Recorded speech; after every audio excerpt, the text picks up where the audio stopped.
अनामिका अपनी साड़ियाँ अलमारी से निकाल रही थी। तभी वहाँ शारदा आती है और कहने लगती है, अरे बहू, ये क्या, तुम वही पुरानी साड़ियाँ लेकर बैठी हो? शारदा की बातें सुन के अनामिका कहती है, माँ जी, भले ये साड़ियाँ पुरानी लगती हो, लेकिन ये मेरे मायके से आई थी और काफी अच्छी क्वालिटी की है। तभी शारदा कहने लगती है, तेरे घर की सारी साड़ियाँ बहुत ही ओल्ड फैशन जैसी लगती है। लेकिन सासू माँ, मेरी साड़ियाँ तो काफी कम है, मैं तो ड्रेस ही ज्यादा पहनती हूँ। ये सुन के शारदा फिर कहती है, तेरे मायके से लाए हुए ड्रेस भी काफी पुराने लगते हैं। शारदा की ऐसी बातें सुन के अनामिका बहुत आश्चर्य होती है और फिर पूछती है, लेकिन बात क्या हो गई माँ जी? आज तक तो आपको ये सारे ड्रेसेस बड़े अच्छे लगते आए थे। शारदा के मन में जो बात थी तब वो कह ही देती है, बहू, अब मेरा बेटा बहुत पैसे कमाने लगा है। उसकी हैसियत के हिसाब से अब तुम्हें भी अच्छे और महंगे कपड़े पहनने चाहिए। अब तुझे वो मायके वाली गरीबी छोड़ देनी चाहिए। इस तरह से कहकर शारदा वहाँ से चली जाती है। अनामिका सोच में पड़ जाती है। दूसरे दिन शारदा अनामिका के लिए नई साड़ियाँ लेकर आती है और कहती है, ये ले बहू, मैं आज तेरे लिए बाजार से अच्छी साड़ियाँ पसंद करके ले आई।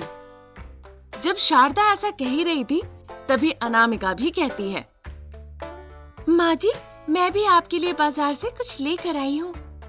शारदा आश्चर्य होकर पूछती है, हाय, तू मेरे लिए क्या लाई है? तेरे पास इतने पैसे कहाँ से आ गए? तभी अनामिका शारदा से कहती है, माँ जी, इन चीजों के लिए तो मैंने पैसे बचा कर रखे थे। शारदा उस सामान को देखने के लिए बहुत उत्साहित हो जाती है और कहने लगती है, अरे भला ऐसी क्या चीज लेकर आई है, जल्दी बता। अनामिका अपने बैग से एक कमर का बेल्ट और एक छड़ी शारदा के हाथ में देती है और कहती है, ये लीजिए माँ जी, आपको चलने के लिए एक छड़ी और कमर के दर्द के लिए ये पट्टा। वो सारी चीजें देखकर शारदा को बड़ा गुस्सा आता है और वो कहने लगती है, कमबख्त, मैं अभी इतनी बूढ़ी नहीं हुई हूँ कि मुझे इसकी जरूरत पड़े, समझी? ये सुन के अनामिका कहती है, अरे उसी दिन तो आप लंगड़ा लंगड़ा के चल रही थी, तो मुझे लगा अब आपके दिन नजदीक आ गए हैं। शुरू हो गई तेरी बकवास। देखो तो जरा, जो तू लाई है उसकी क्वालिटी तो ठीक है ना, कि सस्ती वाली कोई चीज उठा कर लाई है? शारदा की ये बात सुनकर अनामिका कहती है, माँ जी, मैंने दुकानदार से कहा था कि मेरी सासू माँ के लिए सबसे अच्छी क्वालिटी वाली छड़ी देना। भले ही सासू माँ गिर जाए, लेकिन छड़ी नहीं गिरनी चाहिए। हाँ। शारदा छड़ी और बेल्ट देखने लगती है और कहती है, तू फिर कहीं छोटी सी दुकान से सस्ती वाली चीज लेकर आई है। अब तो ये मुझे अपनी नौकरानी को देनी पड़ेगी। इस तरह से कहकर शारदा वहाँ से चली जाती है। अनामिका मन ही मन सोचने लगती है, आजकल जब देखो तो सासू माँ मेरी गरीबी के ताना मुझे ही सुनाने लगती है। कुछ दिमाग लगाकर माँ जी को सबक सिखाना ही होगा। दूसरे दिन अनामिका किचन से पकोड़े तौलकर शारदा को लाकर देती है और कहती है, ये लीजिए माँ जी, मैंने आपके लिए बेसन के करारे पकोड़े तले हैं। अनामिका की बातें सुन के शारदा कहने लगती है, हाँ, वो तो मैं देख ही रही हूँ, लेकिन बहू, तेल कौन सा इस्तेमाल किया है? मैं लाई थी महंगा वाला, वही इस्तेमाल किया है ना? फिर अनामिका कहती है, माँ जी, तेल तो आपने जो लाकर रखा था वही इस्तेमाल किया है और बेसन भी पूरी हाई क्वालिटी वाली है। शारदा पकोड़े खाने लगती है। फिर अचानक एक पकोड़े में उसको मिर्ची लगती है। तभी वो कहने लगती है, हाय, मैं मर गई। ये क्या, इस पे इतनी करारी मिर्च क्यों डाल दी? तुझे पता है ना, मिर्ची खाने से मुझे चक्कर आने लगता है। हाय भगवान। शारदा इस तरह से कहकर जोर जोर से चिल्लाने लगती है। तभी अनामिका कहती है, लेकिन माँ जी, ये मिर्ची वही है, हाई क्वालिटी वाली, महंगी, जो आपने खरीद कर रखी थी। अनामिका इस तरह घबराते हुए कहती है। तभी शारदा कहने लगती है, अरे ये कोई मजाक करने का वक्त है क्या? जा जल्दी से मेरे लिए पानी ले आ। अनामिका जल्दी से जा 3 बोतल पानी लेकर आती है और कहती है, बताइए माँ जी, आप इनमें से कौन सा पानी पियेंगी? फिल्टर, डबल फिल्टर या तीसरा ट्रिपल फिल्टर? उधर शारदा की हाल बेहाल थी। वो हड़बड़ा के कहने लगती है, अरे जो भी है वो पिला दे, नहीं तो मैं मर जाऊंगी। अनामिका शारदा को 1 बोतल पानी दे देती है और शारदा फटाफट से उस पानी को पी जाती है। फिर कहती है, हे भगवान, मैं बाल बाल बच गई, नहीं तो अभी मैं बेहोश हो जाती।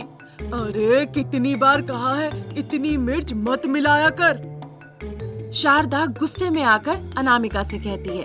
फिर अनामिका कहने लगती है, लेकिन माँ जी, मिर्च तो महंगी वाली हाई क्वालिटी की थी, उससे थोड़ी ना कोई बेहोश होता है। अनामिका की बातें सुन के शारदा को और गुस्सा आ जाता है और कहने लगती है, तू मुझे सिखाएगी क्वालिटी की बात? अच्छा हुआ मैंने ट्रिपल फिल्टर का महंगा वाला पानी पी लिया, नहीं तो आज तो मेरी शामत आ गई थी। पर माँ जी, इन तीनों बोतल में नल का सादा पानी था। ये सुनकर शारदा घबरा जाती है और कहने लगती है, अरे ये क्या कर दिया कमबख्त, अगर मैं बीमार पड़ गई तो? तभी अनामिका भी करारा जवाब देती है, माँ जी, मैं ये पानी रोज अपने हाथों से छानकर उबालकर फिर बोतल में भरती हूँ, इससे कोई बीमार नहीं पड़ सकता। तो तूने यही बताकर पानी पहले क्यों नहीं दिया? मैं तो ये देखना चाहती थी माँ जी कि जब इंसान को सच में प्यास और भूख लगती है, तब वो सस्ता महंगा देखता है कि भूख प्यास मिटाता है। अच्छा, तो ये सब नाटक तूने मुझे समझाने के लिए किया था। शारदा की ऐसी बातें सुन के अनामिका मजाक में कहती है, समझाने की क्या जरूरत है माँ जी, आप तो मुझसे ज्यादा होशियार हैं। वो तो सही बात है, लेकिन आज तूने मुझे होशियारी में मात दे दी। भले ही तेरे मायके वालों के पास पैसे कम हो, लेकिन उन्होंने अपनी बेटी को दिमाग जरा ज्यादा ही दे दिया है। फिर शारदा की ऐसी बातें सुन के दोनों जोर जोर से हंसने लगते हैं। रावणपुर गांव में एक सास बहू की जोड़ी रहा करती थी, जिसमें बहू अनामिका और सास शारदा थी। अनामिका की अभी नई नई शादी हुई थी। उसने रमेश से लव मैरिज की थी। वो काफी अमीर परिवार से थी, पर शारदा बहुत गरीब थी। उसके पास वो सभी सुख सुविधाएं नहीं थी जो अनामिका को अपने मायके में मिलती थी। एक दिन अनामिका रमेश से कहती है, सुनिए जी, हम हमारे पिताजी के दिए हुए घर में क्यों नहीं रहते? क्या यहाँ झोपड़पट्टी में पड़े रहे? बताइए। अनामिका की बातें सुन के रमेश कहता है, नहीं अनामिका, मेरी खुददारी मुझे ये लेने से मना करती है। अब जो कुछ भी है तुम्हें यहीं रहना होगा। तुम शादी से पहले मेरी हालत जानती थी ना? फिर रमेश इसके बाद काम पर चला जाता है। शारदा अनामिका से कहती है कि उसकी कुछ सहेलियां उसकी मुंह दिखाई के लिए आ रही है, तो थोड़ा अच्छे से पेश आए और उनके लिए कुछ अच्छा बना ले। कुछ देर बाद शारदा की सहेलियां आ जाती है। वो अनामिका को देखकर डर जाती है, क्योंकि अनामिका ने अपने मुंह पर खालिक पोत के रखी थी। शारदा की सहेलियां ये देखकर बहुत हंसती है। उनमें से पहली महिला कहती है, ये कैसी कार्टून बहू लेकर आई है तो शारदा। खैर, इसके रहते तो टीवी की क्या जरूरत है, अच्छा टाइम पास हो जाएगा सास बहू का, है ना? इसके बाद वो सभी औरतें वहां से चली जाती है। शारदा बहुत गुस्सा होती है और वो अनामिका को काफी खरी खोटी सुना देती है। कुछ देर बाद शारदा अनामिका को अपनी माँ से बातें करते हुए सुन लेती है। माँ, मजा आ गया, आज तो बुढ़िया का चेहरा देखने लायक था। अब मैं उसकी नाक में दम कर दूंगी, वो खुद हमें घर से निकाल देगी। हाँ। अनामिका की ऐसी बातें सुनकर शारदा मन ही मन कहती है, बहू, तू अगर शेर है ना, मैं भी सवा शेर हूँ। देखती हूँ तुम मेरे बेटे को मुझसे कैसे अलग करती है। इसके बाद अनामिका एक एसी मंगवाती है, ये सोचकर कि शारदा इसे देखकर गुस्सा करेगी। पर शारदा ऐसा कुछ नहीं करती है। उल्टा शारदा ये कहती है, वाह बहू, तूने बड़ा अच्छा काम किया जो एसी मंगवा ली।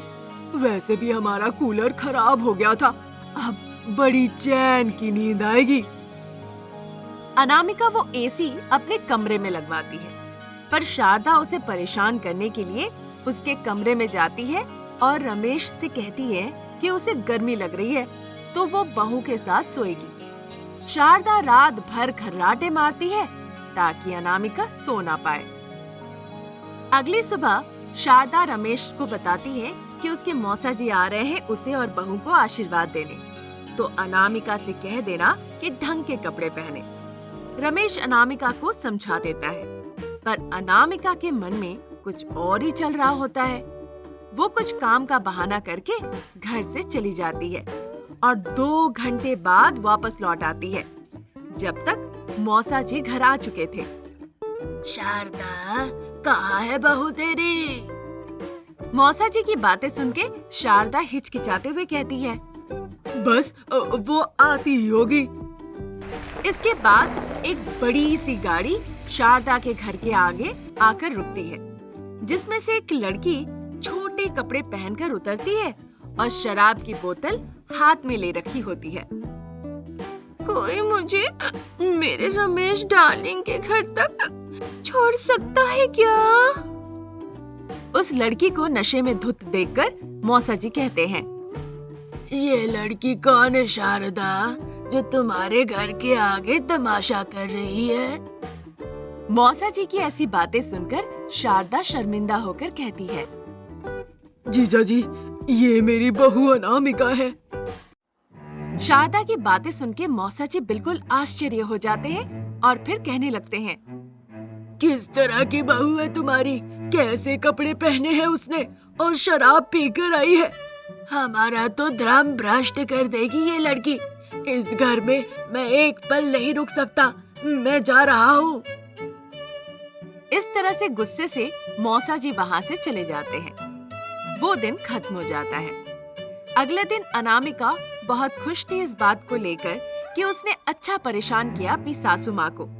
अब उसने अपनी सास के खाने में बहुत मिर्च डाल देती है। शारदा ये सब जानती थी अनामिका सब क्यों कर रही है, पर वो अपने बेटे के लिए चुप थी। ऐसे ही दिन बीत रहे थे। अनामिका रोज अपनी सास को अलग अलग तरीके से परेशान करती थी।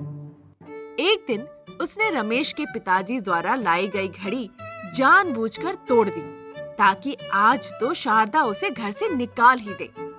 तभी रमेश कहने लगता है, तुम्हें पता है ये कितनी कीमती घड़ी थी? ऐसी घड़ी रास्ते पर 2 रुपए में मिलती है, तुम बोलो तो ऐसी घड़ी 1000 ला सकती हूँ मैं। अनामिका की ऐसी बातें सुनकर रमेश उसे समझाते हुए कहता है, बात पैसों की नहीं है, ये घड़ी पिताजी ने माँ को उनकी पहली एनिवर्सरी पर गिफ्ट किया था। ये उनकी आखिरी निशानी थी। पर रहने दो, तुम नहीं समझोगी, तुम्हें तो सिर्फ पैसों की भाषा समझ में आती है। रमेश की ऐसी बातें सुनकर अनामिका को अपनी गलती का एहसास होता है। वो शारदा से अपनी सभी गलतियों के लिए माफी मांगती है और कोशिश करके उस घड़ी को फिर से जोड़ देती है। अब शारदा भी खुश हो जाती है और पुरानी सारी बातें भूलकर दोनों खुशी से रहने लगते हैं।